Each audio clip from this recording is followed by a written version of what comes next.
Good afternoon, team. Welcome to the second installment of the Mind, Body and Goals podcast. Today's guest is none other than my good pal, Danny Andrews. Hi, guys.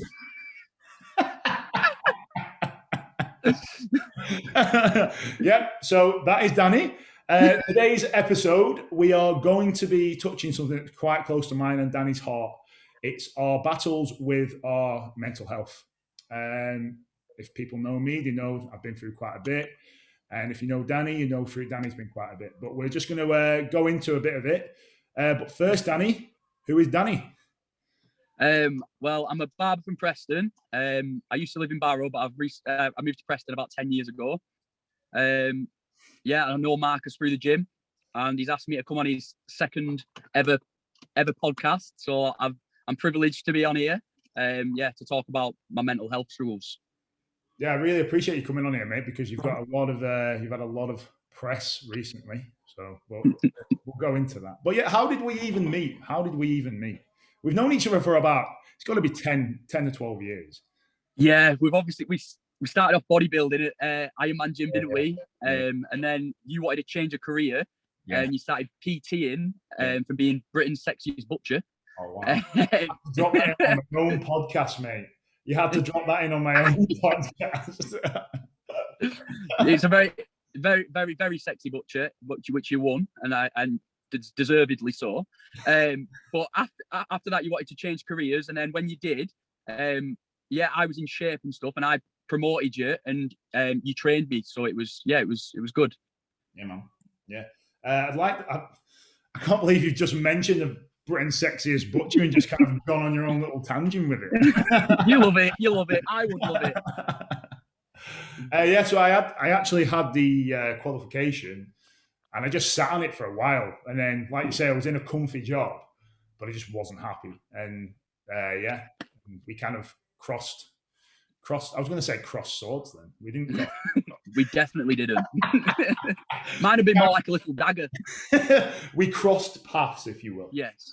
Yeah. So, Danny, I know, like, we've talked a lot about it. I know you've definitely come into the gym when I've been shutting up, and you've come to have a session with 2 hours of the gym left open, and we just end up talking. And it's like, well, I'm leaving now. It's 9 o'clock. I'm going. At least I feel better because at least I've been to the gym. I haven't done anything. Oh yeah, I tell people that all the time. Like, as long as you're coming into the gym, that's commitment right there. You've made the commitment to come to the gym. So would you just kind of like touch off like where you kind of realized that you was going through mental illnesses and how you kind of found out, basically? Because we don't ever know, do we? We don't ever know. Well, I can't pinpoint an actual age, or I don't think I had it as a child, because I think you're very present as a child and you live for that day. But yeah, as I got older, especially when I started bodybuilding as well, I got you get self-obsessed. I think a lot of bodybuilders probably, I can't speak for them, but I think a lot of bodybuilders suffer from mental health because you're constantly obsessed with your body. You've got muscle dysmorphia and stuff like that. And I think I've become really self-obsessed.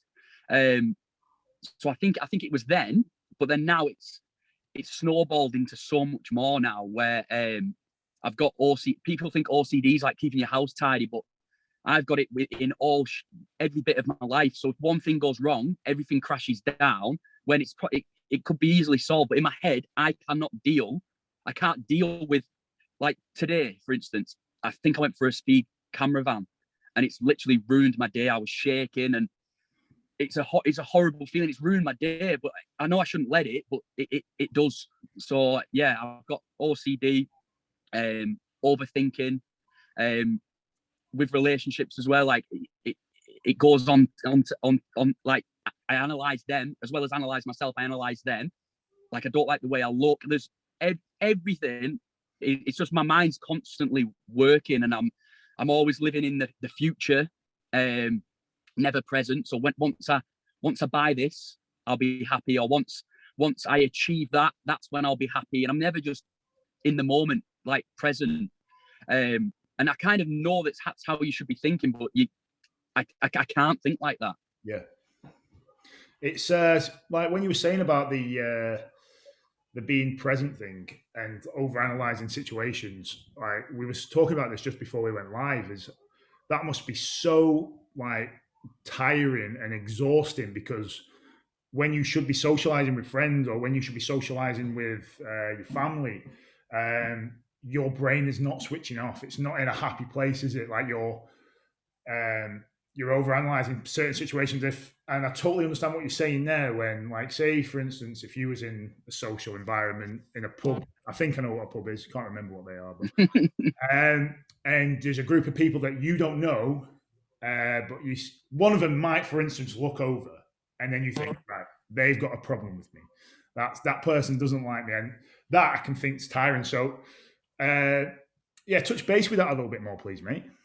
Yeah, so if I'm in a social, like, I can be with my friends and family, and I could be on holiday, and I always check how I feel all the time, and I'm like, I should be happy. I'm with my family and friends.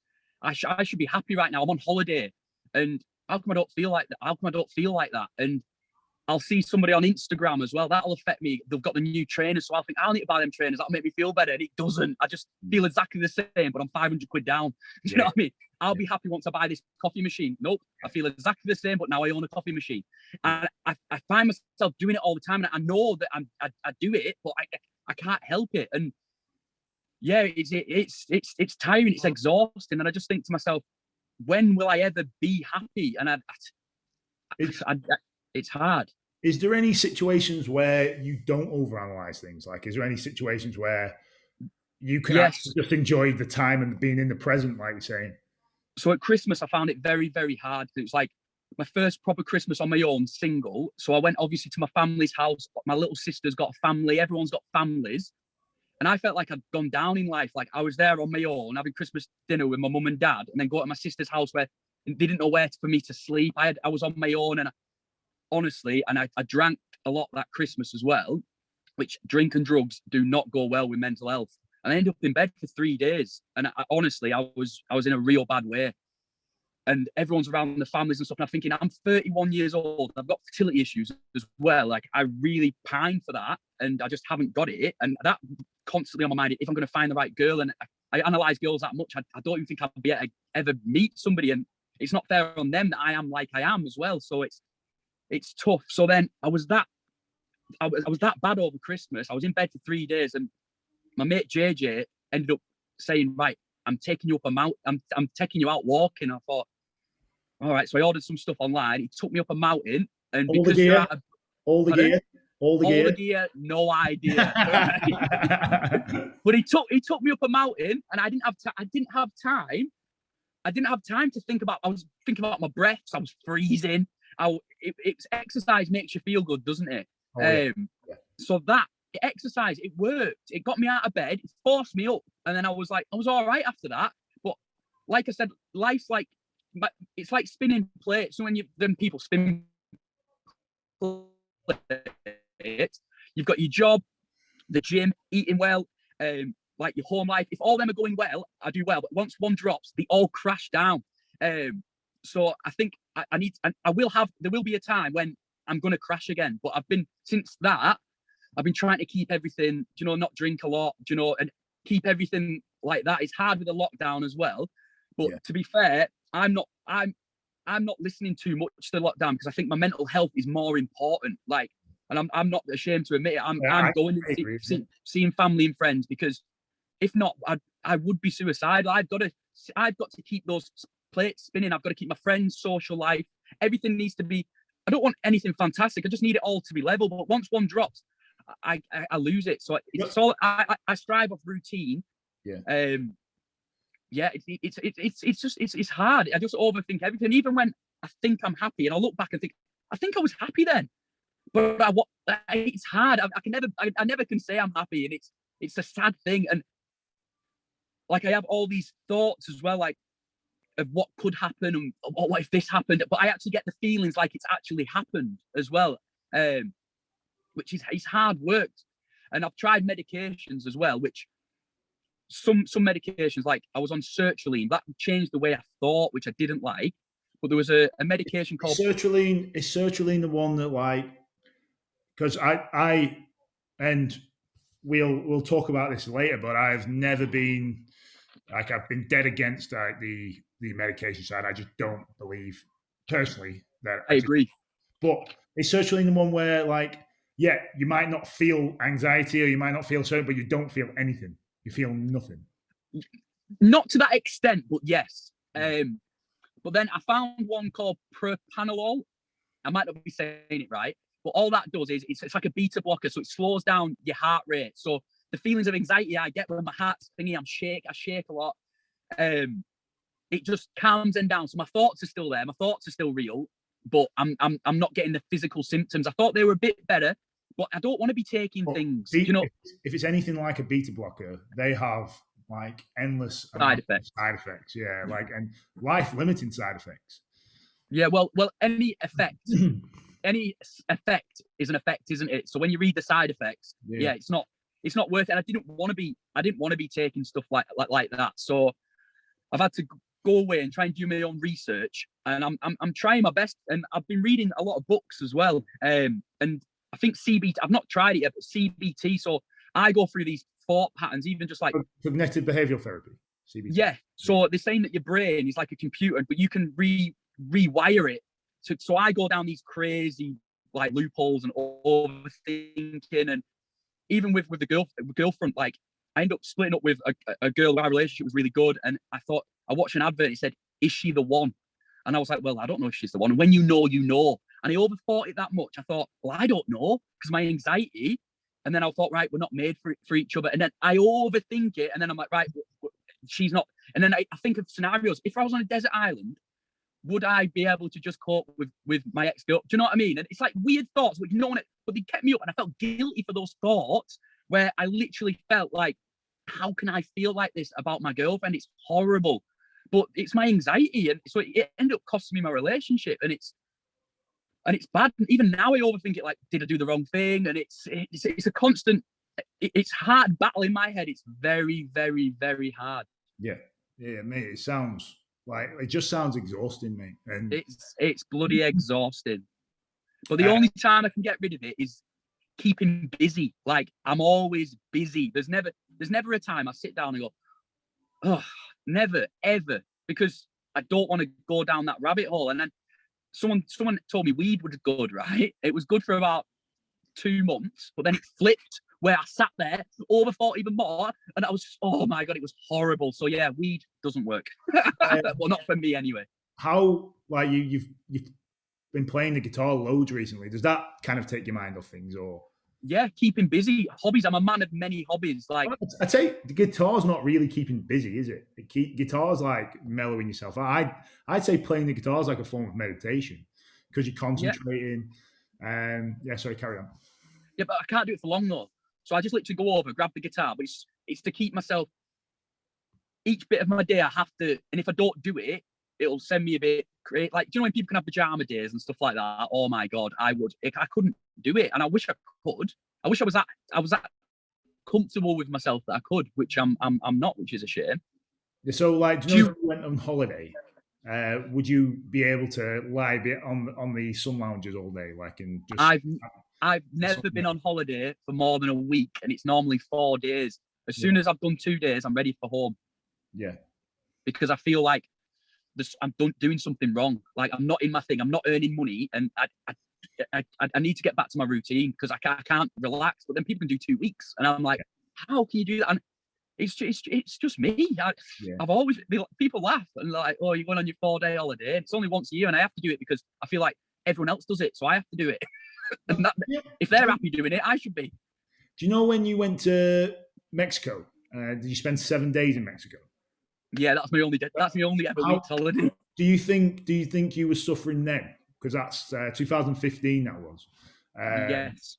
Do you think or because I don't think you was aware of it at the time, but do you think like you can relate to how you was, some thought processes that you was in back then?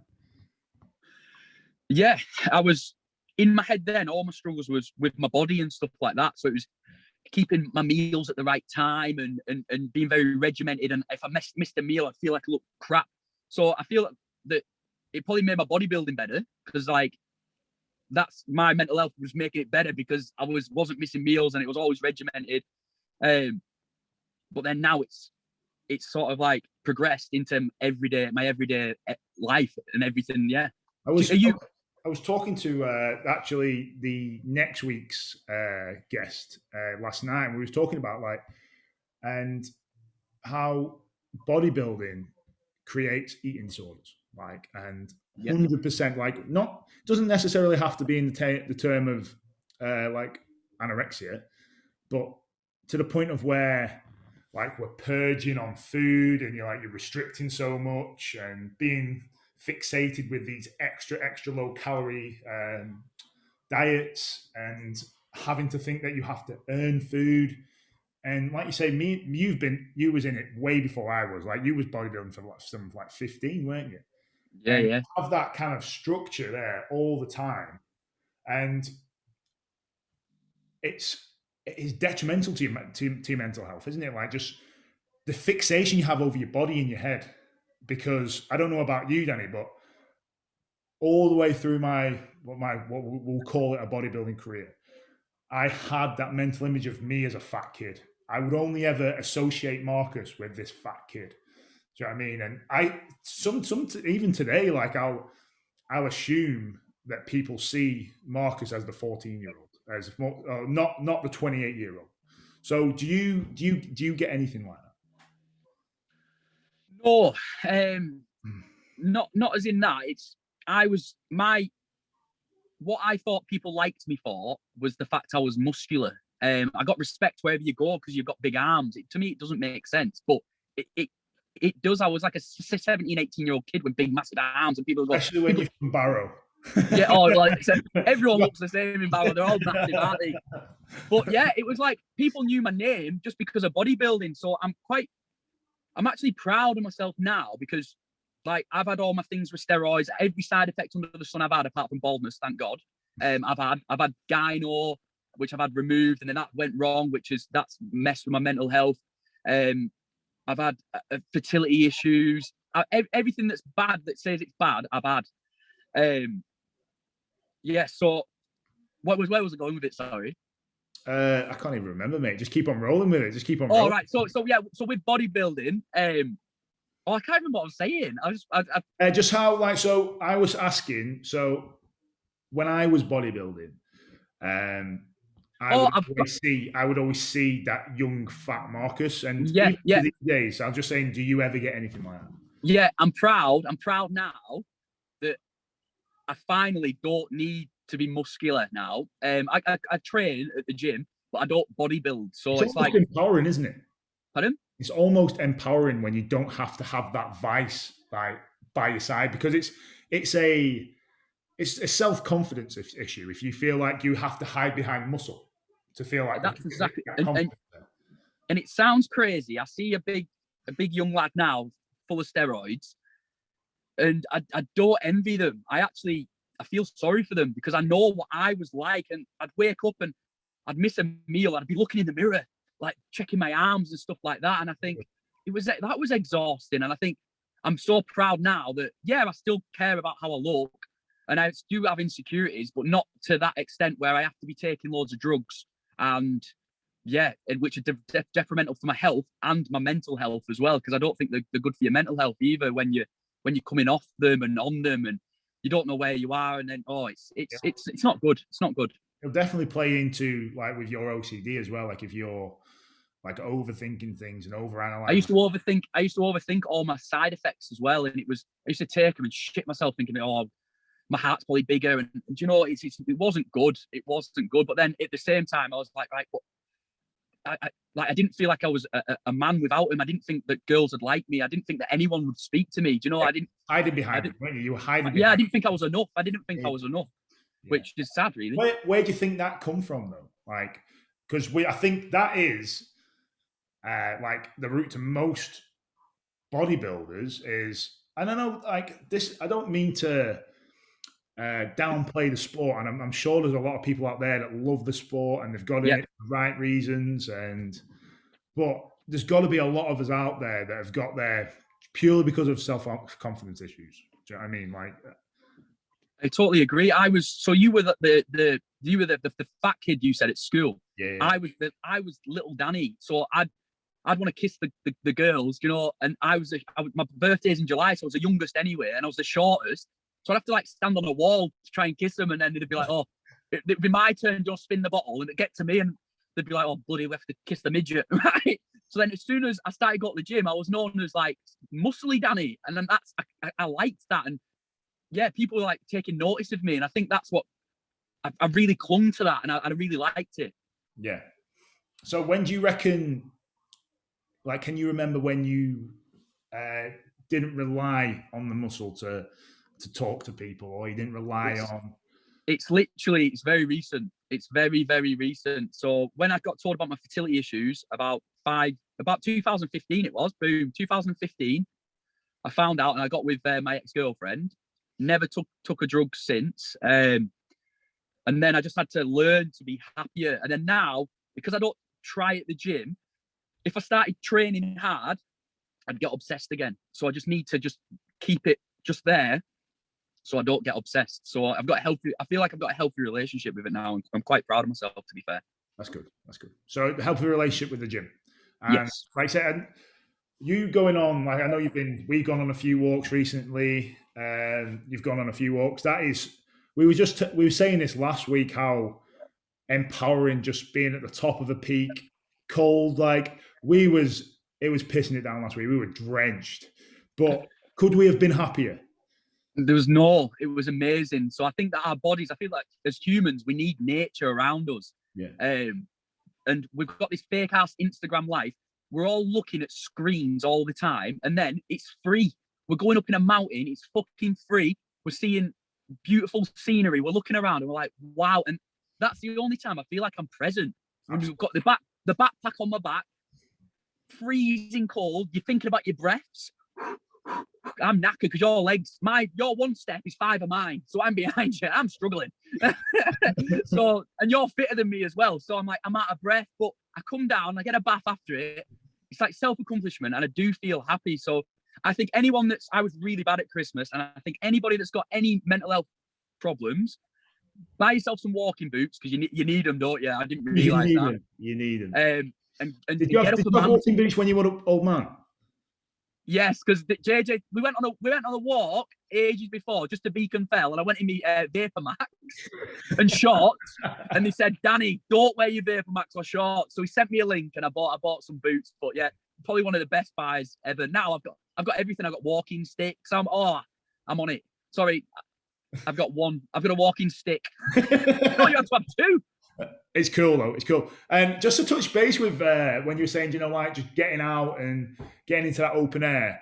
I saw a phrase. It must have been a year ago or something. It might have been early, and if you look at an animal and it doesn't move for 24 hours, you would assume it's sick. Yeah, you would assume if this animal doesn't move. And you'll see a lot of humans that don't move all day. They're at a desk all day. We are acting as sick human beings. Animals should be running around the fields. Humans should be running around fields. And there is nothing better than open space and fresh air. Nothing better, especially for just having that mental space, that head space that you need to think. And like I say, especially with an overthinker, you get a lot of clarity from walking. And I don't know about you, Danny, but like especially walking on my own, like I'll kind of almost be drawn to a walk if I'm a bit congested in my head. I'm like, right, I need to have a walk, I need to have a think. And a lot of people, I say a lot of people, but all too often you'll see people, they'll be trying to come to an answer to a question that needs to be had time to think about and digested into the head. And a lot of bad decisions have been made just from quick thinking, and sometimes you just need that time to think. And I've made my best thought processes from just going on a walk and just clearing my head. See, I hate thinking, and I'm the other way. I'm the other way around. I like to go to walk, not to think. If I think, it's not nice, and I feel like I need to be I need to learn to be more present. I haven't learned yet, but I feel like I'm gonna, once all this is over and stuff, I'm gonna see about CBT. I'm gonna pay for it, and I feel there is a way that I can. I don't think I'll ever be cured. I don't think I can be like my dad is just like a normal bloke. Do you know what I mean? He's very straight. As long as his tea's ready and he's at work, do you know what I mean? He's happy. He's happy as like, I have a few cans of a night, and I wish I envy him so much. I think I'll always struggle, but I think I just need some tools to help me. I'm trying my best, but yeah, with that. Can you see me? I can see you, buddy. Sorry. My battery's dying. Yeah. Right. So, and I've not. 1 second. I've noticed something that you do. I don't know. Maybe you can speak to me about this. 2 seconds. I'll try and get a thing. I've noticed. I don't know if this is your anxiety, but you apologise a lot. Oh yeah, massively. Yeah. Yeah, and yeah.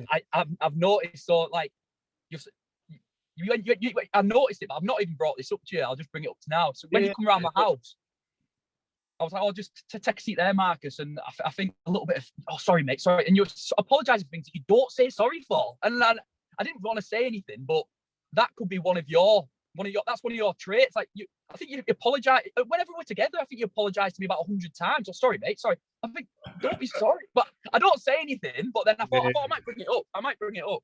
I think that stems from no disrespect. I'm not that asked about you, but it's just you prick. I did not like. So it's not so much now, but I couldn't stand it if people didn't like me. I could not stand it, like, because I always try and be the best human I can, and I would literally take it to heart. Not now, like I am very much 10 times in a better place with that for sure.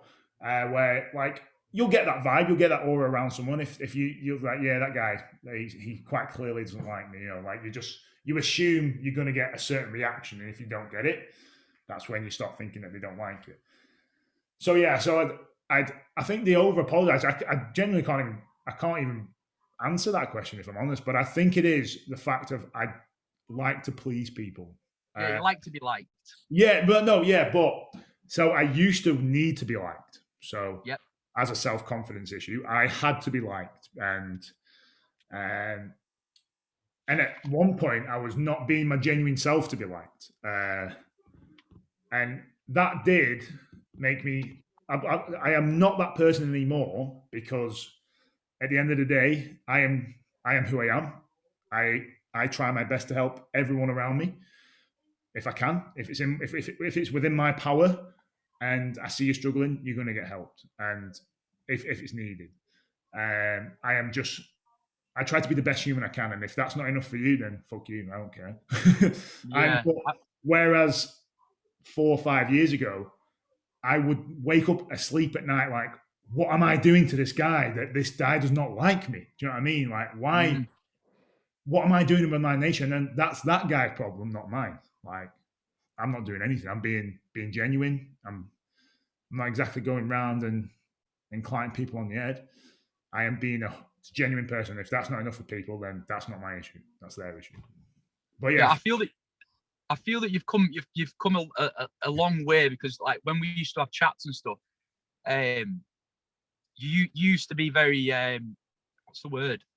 Self-conscious, yeah, and very negative about yourself, which I didn't like. And I remember when you first split with your girlfriend, when we first become friends. Pardon? Ex-girlfriend. Ex-girlfriend. Sorry, Emma. He's got a wife now. So when you first split up, I felt like I wanted to build you up. So I had to big you up, and that's what it shocked me when I first met you, because you're a big, good-looking bloke, tall, muscular. Like, I'm not coming on to you or anything. Carry on with it. I like where this is going. but you were so, back then, you're not now, but back then, it was the things you used to say about yourself. It was not nice to hear. Yeah. But I feel like it doesn't. So it would be kind of it would be heard as if like I was trying to fish for compliments of people. But no, I never thought that for a second. What I thought about myself. Do you know what I mean? Like I completely remember. Yeah, and then I thought to myself, right, that was my little issue, my little mission to make you see what everyone else sees. And mate, that shows you as a human. Like that is an amazing thing to do. Do you get? Do you feel happy when you help other people? I just know, maybe. I just know how hard it is when you do feel like that. So I just don't want anyone else. If I can make them not feel like that, yeah, I'd want to change it, if that makes sense. Yeah, absolutely. Yeah. I guess I'll kind of talk about my story now, I guess, and then we'll get on to ways that you deal with your mental health. But I think it was 2016, I remember. And, well, it was 2015, actually, from me transitioning from a stable job into self-employment. And don't get me wrong, I absolutely adore the job I'm in. And I count my lucky stars every single day that I am in that position. But as a young personal trainer coming into that job, and you can't really pick, well, I didn't know at the time, but I couldn't really pick the clientele. You just take what's there. You're trying to start out, you take what's there. And I was taking on people that weren't ready to go into any goal that they had. They just wanted to pay for it and get results. So you not necessarily that I attracted that, but I just took what I could at the time. And when you're giving out so much positive energy and with the clientele that you don't gel with, you're not getting anything back. So I was burning candles at both ends. You name it, I was doing it. And because I was doing 16 hours a day and then having to program at home, legit, I was not spending any time with Emma. And like me and Emma were just like honeymoon stays, like a year in. So I really wanted to spend time with Emma, but I really wanted to work on my business. And Emma really understood, because Emma has already been self-employed for 2 years, and she kind of pushed me to do it. But I did adore the job at the time, but because I was not taking anything positive back, I was just completely fatiguing myself. And I don't mind saying this, I was getting to the point of like, well, like you, I'm like, right, I'll propose to Emma and then I'll be happy. I'll get married to Emma, or I'll buy a house and then I'll be happy. Or I'll get married to Emma and then that's when my happiness is going to start. That's when your life will start. Yeah, it never happens. And don't get me wrong, like I love my wife to bits, and she's the best thing that ever happened to me. But I think one thing that was making me worse is like, I have all these things around me. I'm being quite successful in my job, just buying a house, and I feel terrible. Like, and to the point of what you were saying before about me wanting to be liked and saying I was saying all these terrible things about myself. Like, legit in my head, I would be telling myself I'm a piece of shit, like probably every 15 minutes. Like, and I would always tell myself that Emma deserves better than you. You're an ugly. People are going to see that you're ugly and shouldn't be with Emma. I would, like you, would overanalyze the shit out of things to the point of where you believe it. And what was hard is that I couldn't get what was in my head out into anything that made sense for people to understand. And at the time, I didn't know who I could, like, I didn't know who to tell. And you think you can trust someone with it, and they just completely bat it off like it's fuck all. And that makes you feel like, just like things like, oh, just cheer up, do you know, like just be positive. All right, mate, how the fuck do I be positive? Like, just tell me how I'll do it and I'll do it.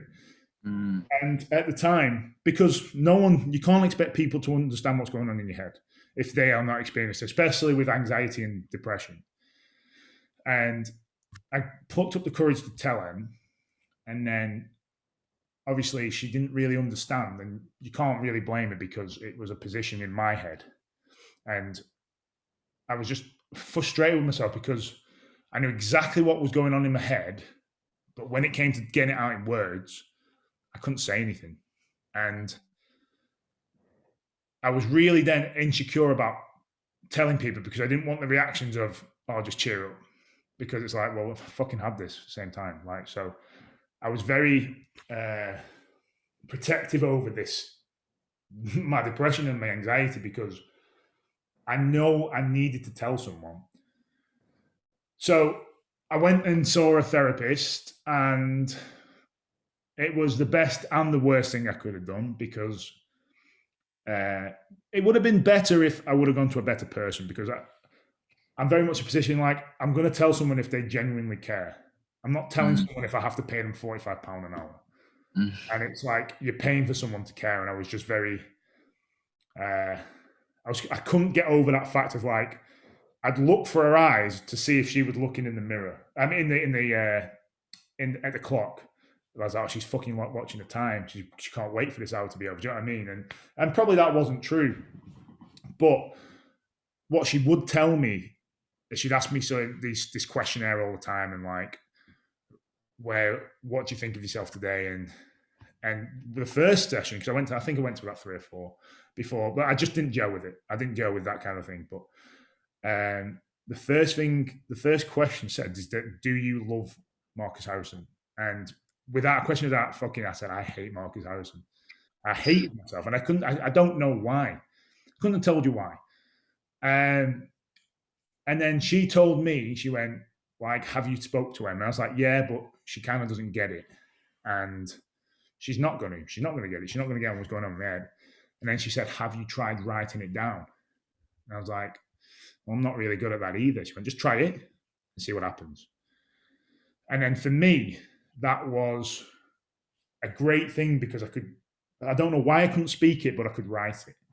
I could write all these things that were going on in my head, because I could probably take the time, and I didn't feel like, so I don't know about you, if someone tells me like what's going on in your head, all these things are trying to get out of that one mouth, just like, and they can't all get out of there at once. So, but because I've got the time to write it down, I really explained it well, and I just left it on the side, because it was getting to the point where I was desperate, and no one knows this, not many apart from my close friends, but I was probably 2 weeks into crying myself to sleep because I was just that upset. Do you know what I mean? And like, I was just constantly telling myself how much of a piece of a shit one. It was like you say, it was exhausting, but for me, just so mentally draining. And it was just out of like sheer hopelessness that I just cried, because like, what the fuck is up with me? I'm in the best position I've ever been like in my life, but yet I am feeling so shit. And then so from that, I've left that letter on the side.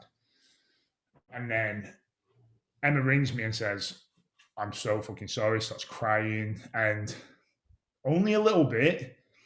It was just that little bit of weight I needed off my shoulders at that time. Do you know what I mean? I was like, oh, thank fuck for that. Someone understands. And I was like, she gets it now, because when like you feel ashamed of your thoughts, don't you? Yeah. And a lot of that's the thing with writing them down as well. I wrote mine down, but they're not. People say you're supposed to trust your gut, but when you've got anxiety, you can't trust your gut, because my gut fucks me up all the time. I'm scared of everything and every outcome, and so all my thoughts are not real thoughts. When I was writing them down, I wrote a list of things about like analyzing my ex-girlfriend, and it's not fair, but I do it in relationships but in all my life. Like, she doesn't make me laugh enough. She doesn't, you know, and it's not fair on her or me. And I feel so guilty for these thoughts. And are they real? I don't know. Have I done the right thing? I don't know. It's hard living with OCD, anxiety, and depression. Absolutely, mate. Yeah. So at that time, I was like, so telling the right people and explaining myself properly makes me feel slightly better. So I told my closest friends exactly how I felt, and I laid all my cards on the table, because, you know, I'm fucking 6'6". I was 3 or 4 at the time. I don't really want to tell people I'm crying myself to sleep. Do you know what I mean? Like, I was just, but because when people got it, and what was so nice is the people that cared is their different reactions to it, which were all very similar. Of like, mate, why have you not come to us sooner? Like, I get it. Like, I've been through this and I've been through that, and it's like, wow, I'm not on my own. Like, because at the time, I just thought you isolate yourself. Like, I didn't want to, like, from the anxiety and from that depression, I gained social anxiety. So I didn't want to go out with friends. I didn't want to go out and socialize with Emma. And I was like, but then I beat myself up for not doing it. It's like, well, she's going to leave you, or your friends aren't going to ask you for these anymore. And then you just beat yourself up. And it was then that I started kind of doing these little challenges. And that just made me feel awesome. Like, like just challenging my body physically and mentally. And it just helped me so much. And I generally don't think like you said, I don't think you can say close the book on anxiety or like your mental health, but I think you can definitely tame it to a comfortable position. And it was tough, man. It was a tough time. It was a tough time. Yeah, it sounds it. And then and now, what was it? Just speaking to your friends and speaking to Emma, was that the catalyst? Was it just sort of like, were you hiding it, feeling guilty, and once it was out on the table, then you had what tools do you use now? Well, I think at the time as well, like, I didn't, like, when I was saying I was burning all my kind of positive energy out and not getting anything back. Yeah. At the time, like I was saying before, I was still so hung up about what people thought about me.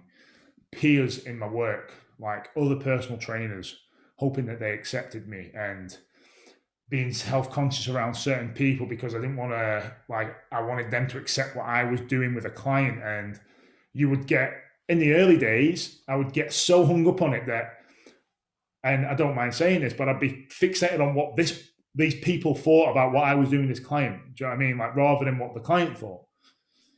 And that was a humbling experience, because then you've got to bring it back. And it's like, if your client's happy and you're helping them, then that is all that matters. Like, say, it goes back to that person. If they've got the problem, if they've got something back against you, they have got the problem. And I always have my best intentions with my clients. Sometimes I want it a lot more than they do. And there's nothing wrong with that at all. I feel that it can make some positives. Like, it's hard work, as in, I hate so just say it, like with my job, I can't have a day off or anything because I feel like I'll lose my customers. In my head, I have one day off, they'll go somewhere else, they won't come back. Then I'll go online and see other barbers work, and I think, oh, that's a lot better than mine, and it'll make me feel really, really bad.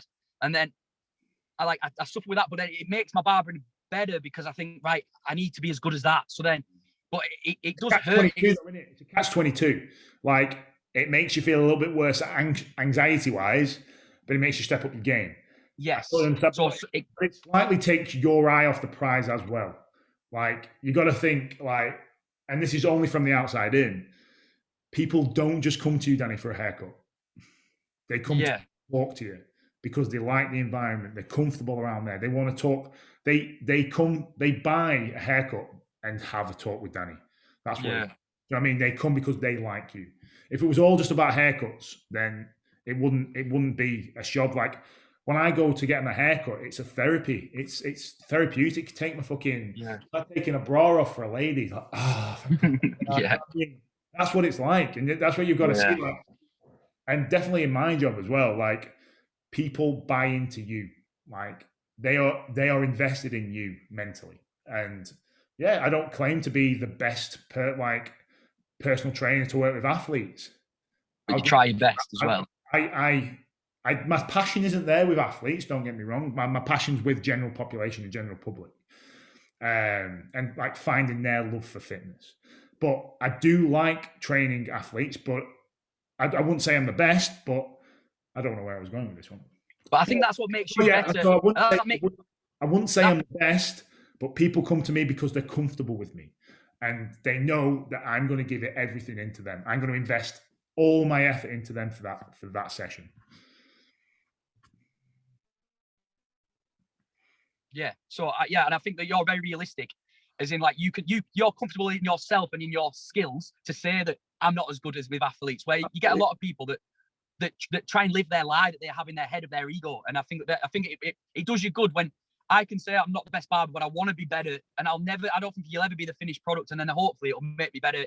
So I think it's a good thing to be like that, because I used to be very, I didn't want to know, and then now I'm accepted. No, you can still always improve, and that was hard for your ego as well. But I'm getting better. So yeah, so I think there is some positives maybe you can take from it, but it's this constant struggle, isn't it?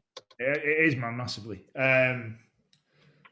But I forgot, what was we just talking about this then? Was just before? I was saying about the positives that you can take from having mental health. That you're very self-critical, and you want to get higher and higher and higher. Yeah, you don't live in the moment and stuff, but it can have a positive effect, but you've got to try and be happy as well. Yeah, but that saying, like, I think it's harder said than done. Be happy. It's like, well, how do you be happy? Like, I don't know. I'm still learning. Well, I think, and what a massive help was for me was finding things like, if I enjoyed it and if it took me out of, like, it's one of the reasons I fell in love with MMA. Like, it took me out of that vicious, like, scrutiny in my head of just giving myself mental abuse because I had to stop getting choked, or I had to, if I didn't focus on the present, I was going to get head kicked in the head, or I was going to get a teep kick to the chest. Do you know what I mean? Like, and that was so refreshing because it just gave me that time out of my head that I was fucking needed at the time. And I got addicted to that. I got addicted to getting out of that headspace. And it got to a point with MMA where it wasn't, it still got it out of my headspace, but I just didn't love it as much as I did at the start. So I stepped away from that. I still love it. I still love like BJJ and stuff, but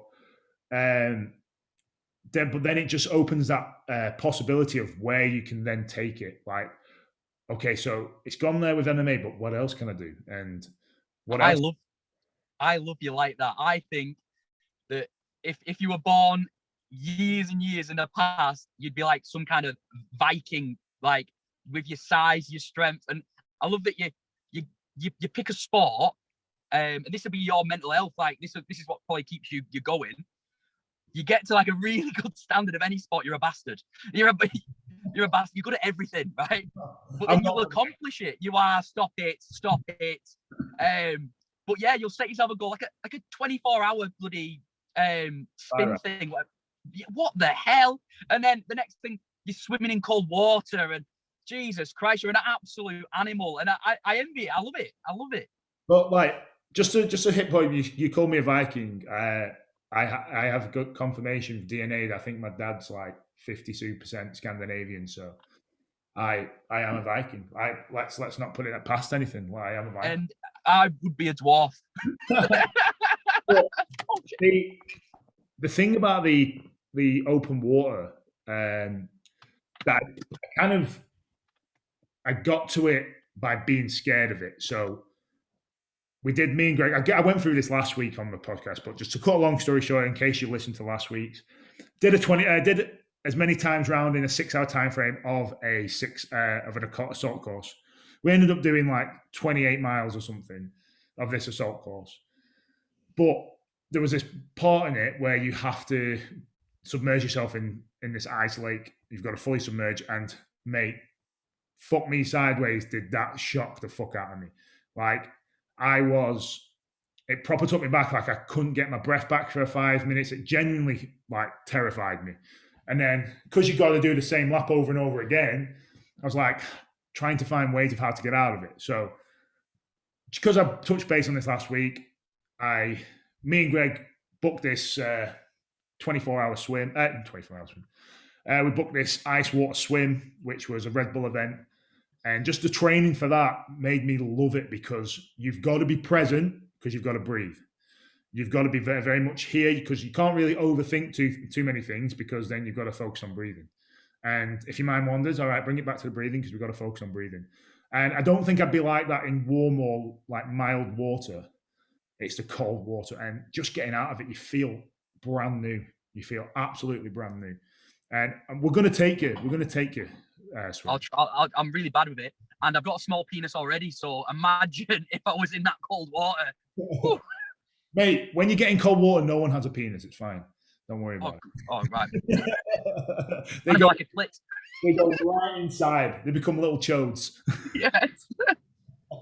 So if I have a few questions that I asked, I feel like we're on a talk show now, but I did put a little poll up if you had any questions for you. Yep. Mentally, the toughest challenges you have faced, and how have you overcome them? How are you overcoming them? Pardon, what was that? Sorry. How are you overcoming them? Every day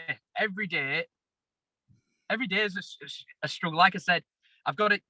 I think I'm like, even with COVID and stuff, I've got to stop. I got obsessed with it. I was looking at figures. I was saying it's not true. I was looking into it, and then I've learned now to be happy in my own little bubble, and I don't read anything, and that's to keep me mentally.